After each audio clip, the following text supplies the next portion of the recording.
10 seconds to go.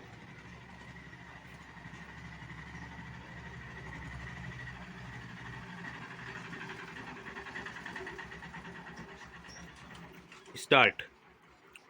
Sir, the budget has been variously described and criticized as one that increases the burden of the common man, one which gives concessions to the rich and encourages foreign investments.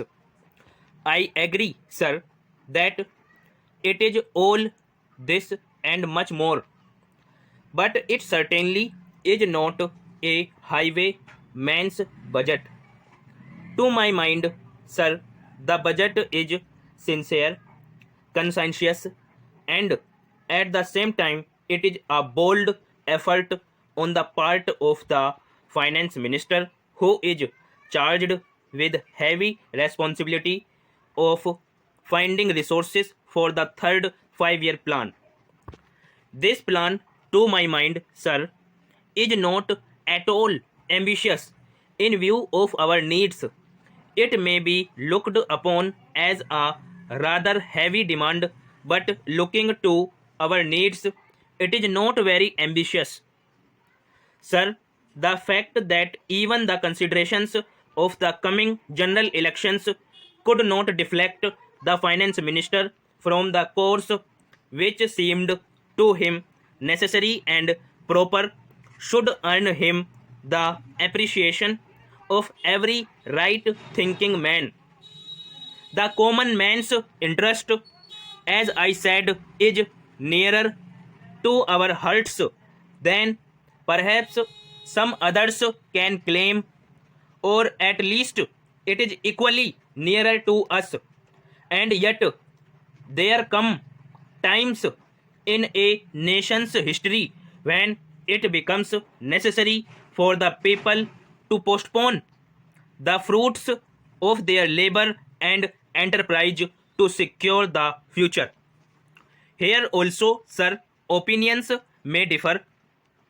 According to the Communist Party, such a time came during the last Great War when they were exhorting people, the common people, to contribute their full might to the war effort.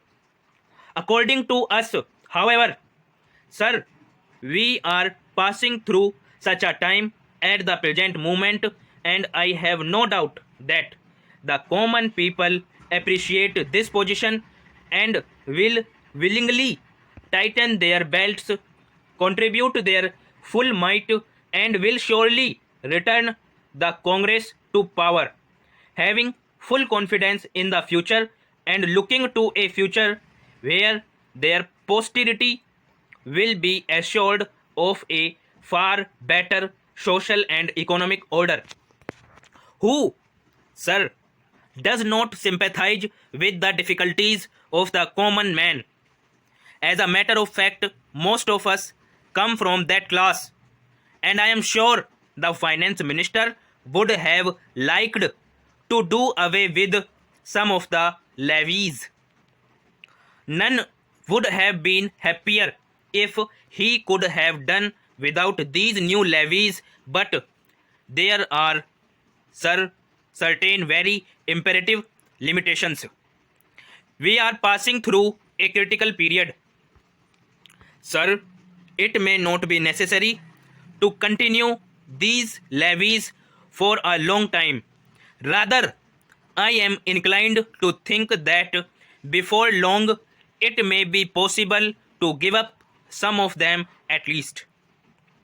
I have very valid reasons to think so. Our public undertakings are coming to their own, and some of our important irrigation and power projects have just been completed. Some others are nearing completion, and in due course, I think in the very near future, they must yield returns. This will go a long way to lighten the burden of the common man. We might, sir, also resort to some other ways. I suggest that we might take to public trading in some specific items of export and import. That would also certainly go a long way and help us. The private corporate sector has been steadily growing and has been developing capacity. It is sure to benefit from all these present concessions and develop greater capacity. This sector must come forward to meet new demands for taxation in the future. I agree that so far as indirect taxation is concerned, it has reached the saturation point. But the corporate sector growing as it is in strength, in vitality, and in capacity will not, I am sure, shirk its responsibility to contribute to the common fund. I wish, sir, the committee which had been appointed to go into where the additional national income had gone had entered upon its labors a bit earlier and had made its findings available to us. I do not want to state its findings, but I have a feeling that the committee, when it concludes its labors, will come to the conclusion that a major portion of this additional national income has gone into the pockets of a comparatively small number of individuals, and it is they who must in future contribute their share to the country's taxation needs, because the profits they have earned are not all due to their own efforts and enterprise only.